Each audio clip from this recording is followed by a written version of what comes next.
Hello. So, as you can probably see, it's a bit of a sunny day. Everything's okay.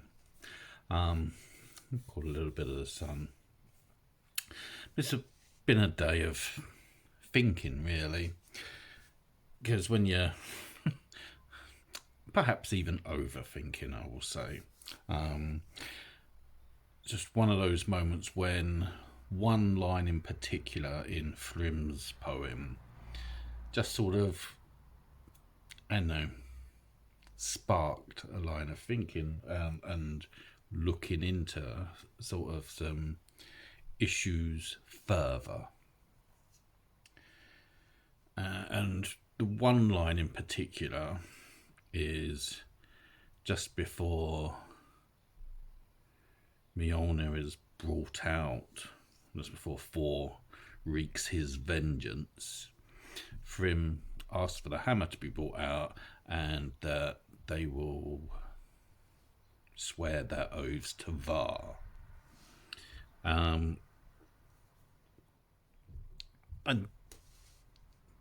that has created this little rabbit hole. Now, Var is a goddess with which there is little information, but it is said she is invoked when making promises, often to do with marriage. Now, I think that's one of the things we can take from Thrym's poem, that we have a clear indication of what happens in a marriage arrangement, sealing the deal, wedding ceremony. So I think you can sort of say it's that sort of disguised as Freya. Freya is adorned in a wedding outfit, travels to Thrym's home. There is a feast, and then they prepare to make their vows. So, what I want to look at this Thrym's poem from is from Var's perspective, or as I like to do, is the things that are going off screen. So, knowing that Var is associated with promises and marriage. Now, Thrym is the whole purpose of this story is Thrym forcing a marriage through theft and deception, which I think is fair to say, and that goes against the morals and what Var represents. So we have this story between the opening and the moment that Thrym believes him and Freya are about to make their vows to Var, honouring Var in his mind.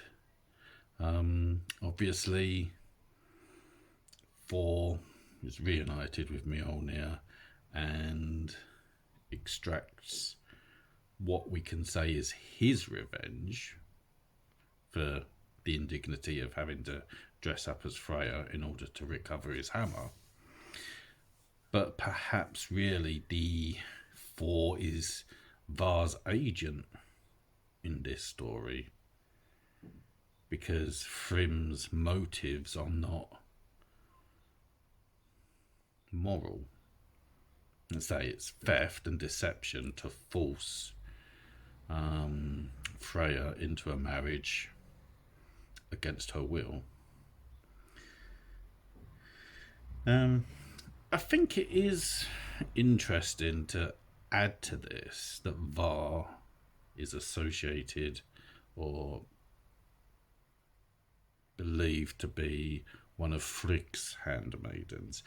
And I think this is something that can be explored because you have this plot almost to force Freya into a marriage with a Jotun.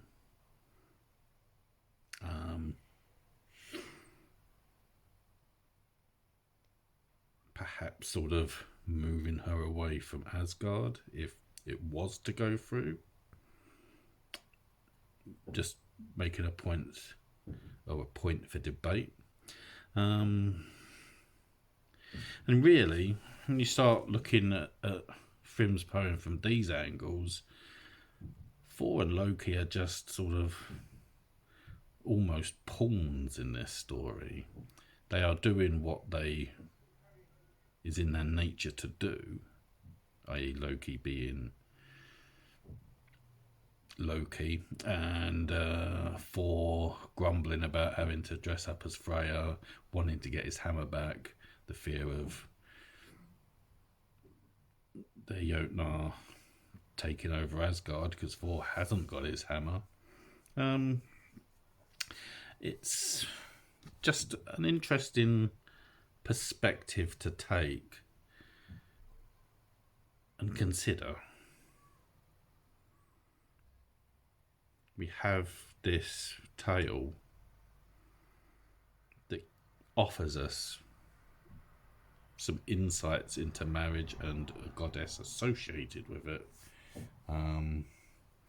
by a casual remark, almost really, towards the end of the poem. And I find that really fascinating. Something to think about. It certainly made me more aware of Var than I had been, and that's mainly because of Thrym's poem and sort of delving into it.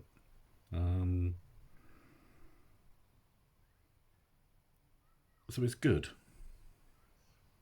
It's good. It's looking at the negative spaces of the poem to see what we can learn. Thoughts, and maybe you have something to add to it. That's all I have to say from sunny Kent.